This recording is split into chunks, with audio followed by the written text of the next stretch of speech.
Hey, what's going on everybody, and welcome back to another warm and exciting episode of The Whiskey Cove. And on today's episode, we will be asking the question, just how good is Elijah Craig Barrel Proof C923? You know that drill, run the video.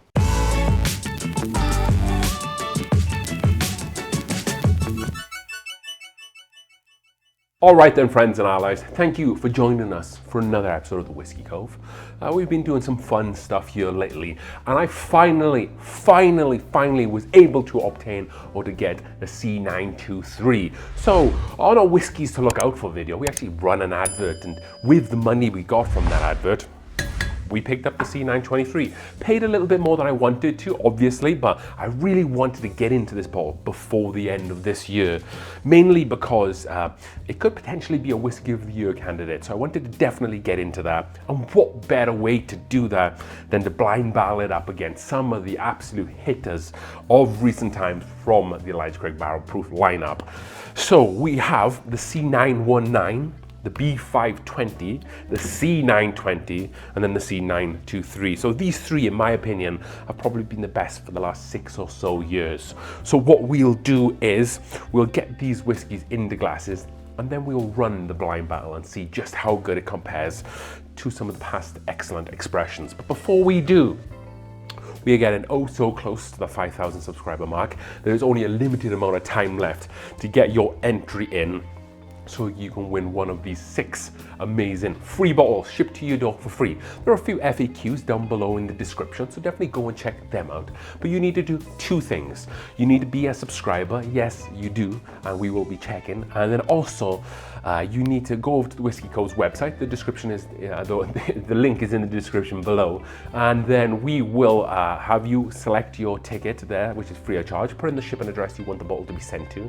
And then when we do our 5,000 subscriber free giveaway, then we'll announce the winners through that live. So hopefully it will be this year, maybe at the start of next year. It just depends how close we get to that 5,000 subscriber. So what are the bottles you can win? The Buffalo Trace single barrel pick. We also have a Willet 4-year rye.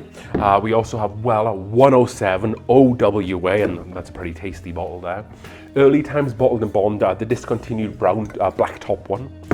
Then we have Old Forester single barrel strength. And then lastly, we have the E.H.Taylor small batch. So quite a lot of awesome bottles here, and it could be yours for completely nothing. Be a subscriber and then submit your ticket, and then watch the 5,000 live subscriber giveaway to see if you have won. So let's get these bottles out of here, and then let's get these whiskey into glasses. All right then folks, and we are back. So full disclosure, I have no idea which whiskey is in which glass. So this is a bit of a double blind here. It's not a bit of, it is a double blind. So we put them into the glasses, I mixed them up, and then my wife came along and mixed them up as well. So we have the answer key in my top pocket here, which we shall see at the end. So we will start with your left and move through to your right. Glass 1, 2, 3, and 4. So then let's delve into things. And I'm pretty excited about this because I've been waiting for this blind battle for a while. Since C923 hit so well with a lot of people, I had this idea straight away, and let's just get into it and enjoy this. This is glass 1 here. I think these are all looking like the same color in the glass. That doesn't really mean too much. Looks a little bit chewy, I guess, a little thick. Just really does coat the glass well there as well. Like all of these are deep mahogany color, which is what you're gonna get from an Elijah Craig Barrel Proof. So let's go in for a nose here. That's a beautiful, beautiful nose. Plenty of butterscotch, caramel drizzle. A really nice wood presence there as well. Kind of reminds me of like a Russell's Reserve 13 wood presence, but like the earlier versions, like the one which just was a hitter. A little bit of peanut there, but not overpowering peanut, more of the peanut brittle type of note. Chocolate and peanut butter, I guess, as well, like a Reese's cup. Maybe like a little bit of date there as well, and a touch of cinnamon spice. Let's go in for a taste on glass 1. That is just so sweet on the palate. As soon as you taste them, as soon as it hits the palate, you get all of that like Hershey's caramel sauce there as well. Also, you get like plenty of toasted sugar, like brown sugar note there as well. Very, very sweet.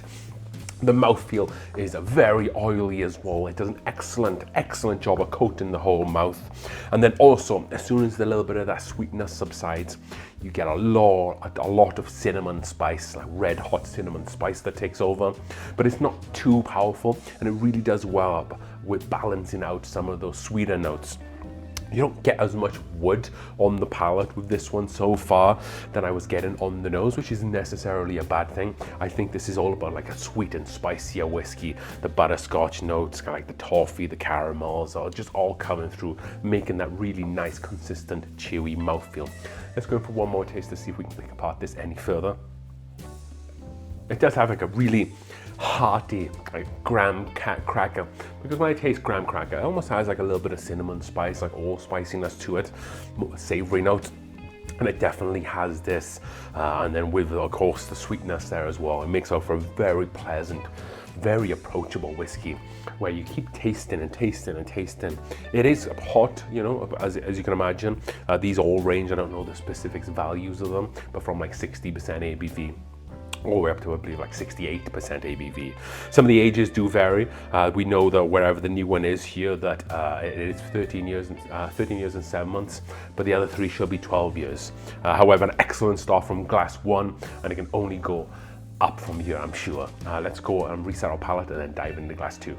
So whilst I was cleansing my palate, I just wanted to let you know the spread of the ABV. So the highest that we have is going to be the C919, which is 68.4% ABV, so definitely getting up there and close to hazmat. And the lowest is going to be 63.6, which is the B520, which is by no means an everyday sipper, if you like, unless barrel proof is your type. Glass number 2 here. Vanilla wafer, definitely picking up there. Not as spicy and not as wood forward as glass 1. A little bit more subtle in a way, a little bit maybe more rounded. I wouldn't say the glass 1 was necessarily punchy, but it had really strong over the top flavors, where this might be a little bit more rounded. And coming off the back of that 1, maybe you need to pick it apart a little bit more. Definitely a really nice bacon cherry note in there as well, which I didn't get from glass 1. Nice wood there as well, really nice barrel char to this, not quite as strong as glass 1, but definitely a really nice like toasted rice bar type note there. I'm thinking of like a breakfast cereal Rice Krispie bar with like some chocolate dashed on top, or maybe like some bacon cherries sliced in as well. Very pleasant. Nose is a lot less proof heavy than glass 1. Let's go in for a taste here. Glass 2 is really interesting. Didn't get as much wood on the nose as we did with glass 1, but the palate, it just seemed to kick up a lot more. Getting a lot of oak tannins throughout the palate here. Mouth is really drying out, and so is really the front of this tongue here as well. You do get that kind of mapley, brown sugar sweetness, butterscotch note on the front there as well. But then that kind of transitions not really into so much of a spicier whiskey, but that oak tannin note definitely does take over. And then as I'm saying that, there's like a black pepper note that's kind of dinging me on the roof of my mouth. No Kentucky hug with this one. I did get one from the first one, but like I said, you get a little bit on the palate, but nothing really down here, which is always a really good sign there as well. Let's go for another drink on glass 2 and see if we can pick it apart anymore. Maybe like almost like I don't want to say, yeah, I'll say it. Maybe almost like a touch of smokiness on this one, like a campfire, the day after campfire smokiness. Maybe that you've had a s'more, you've kind of put it to one side in the middle of the night as you're kind of making them and forgot about them. You come in the morning, you smell the s'more, and it's kind of like that. Kind of has that almost like a campfire smoky note with some of those other sweeter notes there as well.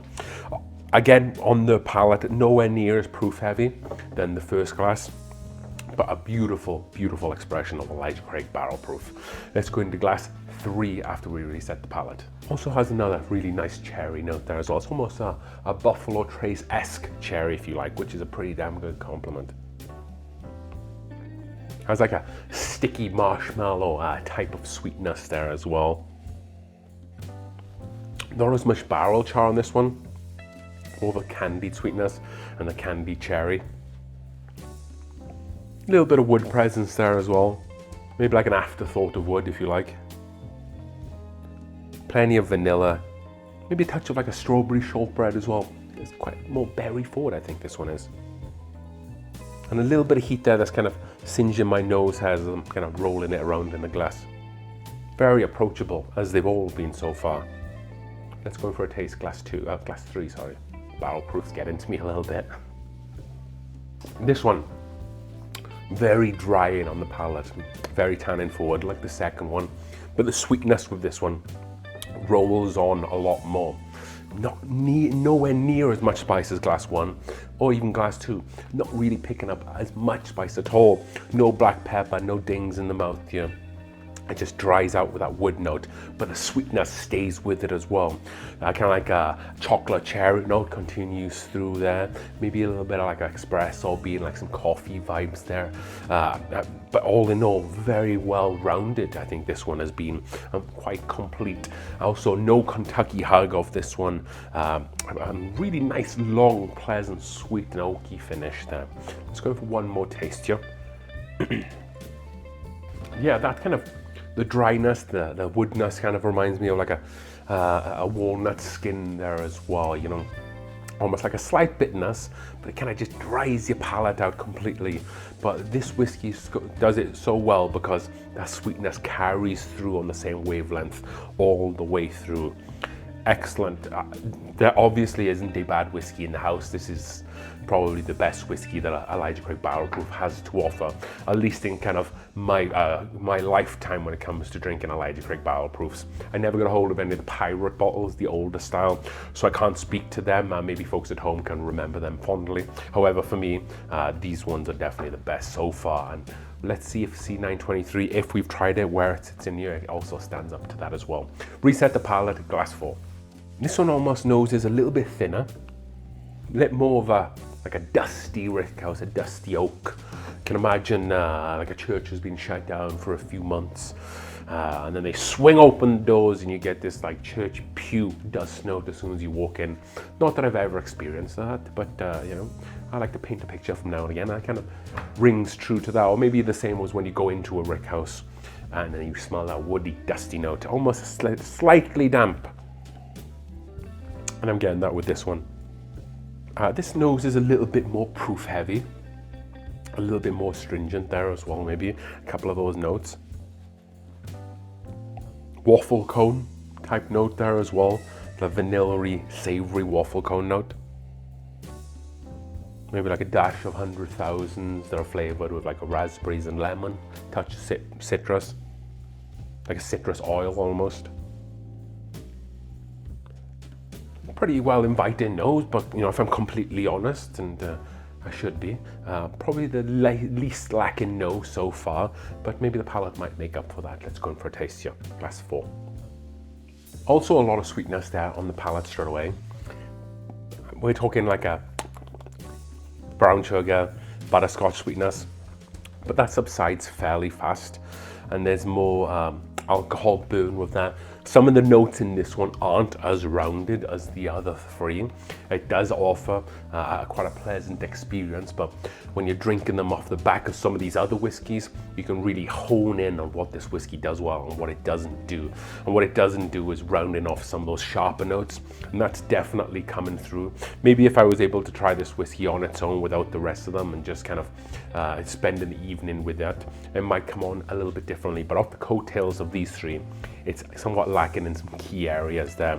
Finish, I'm getting a little bit of a tanniny finish there, but there's no real sweetness that carries on with that. So the kind of sweetness nosedives off as you get into more of like a bittery sweetness, which some of the other ones were able to do a lot better than this one was.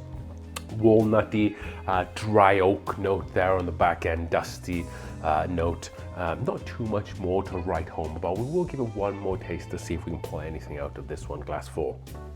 This one also comes off a little bit like sappy, a little bit more like pine, resiny type of note, and that maybe plays in with some of those more like astringent notes there as well. However, I feel like at this point we still have some work to do to really zone in on the top 4, or from 1 to 4, who wins. So what we'll do is we'll pause the camera and we'll go through them a few more times, and then we'll come back with an order for you folks at home, so stay tuned. 2,000 years later. All right then folks, welcome back, and after much deliberation as per usual, we have them in an order. So there was one clear one that was lost, and I'm sure you folks probably know at home which one that was. However, the other three were a lot tighter, but there's a couple of reasons why we went a different way with maybe some of them, but maybe on a different day with different people in different settings. Some of the whiskeys could have been scored differently. However, we will put our best foot forward and we will bring you that information as accurately and as timely as we can. So with that being said, the last place for this excellent blind was glass 4. Like I said during some of the tasting notes that I will pull out, just was kind of lacking in some of those key areas compared to the other three. Not a bad whiskey, not a bad bourbon, but just on the coattails of these, had a lot to live up to. And I know doing some blinds, it depends on where the glasses are. You can sometimes rearrange them and you can sometimes taste out some different notes depending on where they are on the scale. But usually when you do a blind, 1 and 4 normally kind of like hot seats, if you like, and 4 didn't deliver on that hot seat. So let's kind of find out what that was. So that is going to be glass A for Alpha. Have the result in our pocket, hopefully the results. It's going to be A for Alpha. That is the C919. So that doesn't surprise me. And it surprised me once, but it's not going to surprise me again, because we recently did a barrel-proof blind with like George T. Stagg, Booker's, Bourbon Burgers, and this. And I thought that this was the Booker's, and against some of the other barrel-proof whiskies, it didn't really stand up. But I reminisce about C919 being almost like my one of my favorite barrel-proof products when I first started getting into whiskey. And maybe that's what it is. Maybe I'm just reminiscing about this whiskey. But when you put it up against some of the excellent or big hitters, can sometimes lack. So C919 comes in last place. So like I said, these were a lot more tighter, but ultimately third place was glass 1. And that's because it kind of had maybe too much more of a cinnamon bomb. Yes, it was super sweet, has some really excellent notes, but it became a little bit more one-dimensional, I guess, in a way when that sweetness took over. So let's find out what this was, and that is glass C for Charlie, and that was C920. So I wouldn't say that was necessarily a surprise, I guess, at this point, because from my own mental recommendation, C920 and B520 are equally just as good. I think I would edge out B520, and if anything's told me today, that I would align with my blind palate there. So this is what we've all come here to see, and that is what is going to be today's winner. So then let's find out what was in second place, and we ultimately went with glass number 2. There was nothing wrong about this whiskey. There's nothing that this whiskey did that would make it not win today. It just wasn't glass 3. Glass 3 was just every bit as good, but just a little bit better. So then glass number 2 was, and there's not really a sticker on this. I don't know if that fell off. Let's have a look at the score key here.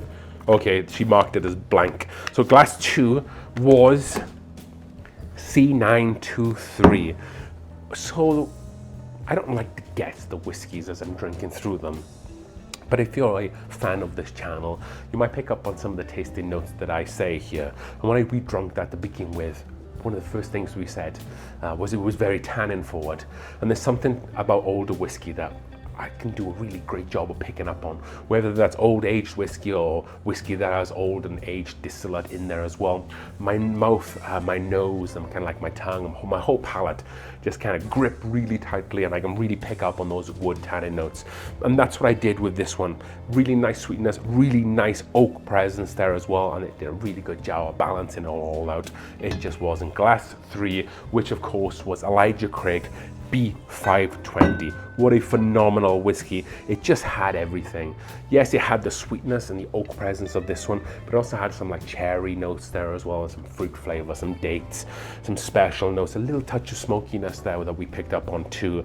It just had a lot going for it, a bouquet of flavors, and a deserving winner for today's blind battle. So in the beginning, we asked the question, just how good is C923? And on today's blind battle, it came in second. And if you see and look at the company, I would say that C923 is very good, and we might expect to see it on Best Whiskies of the Whiskey Coves later on in the month of December. So hopefully you've enjoyed today's video. Don't forget to sign up for that lottery as we count down almost the days and weeks until we close that. So as we say on this channel, as we drink through the world's whiskies one glass at a time, B520 stormed home with a victory. Cheers.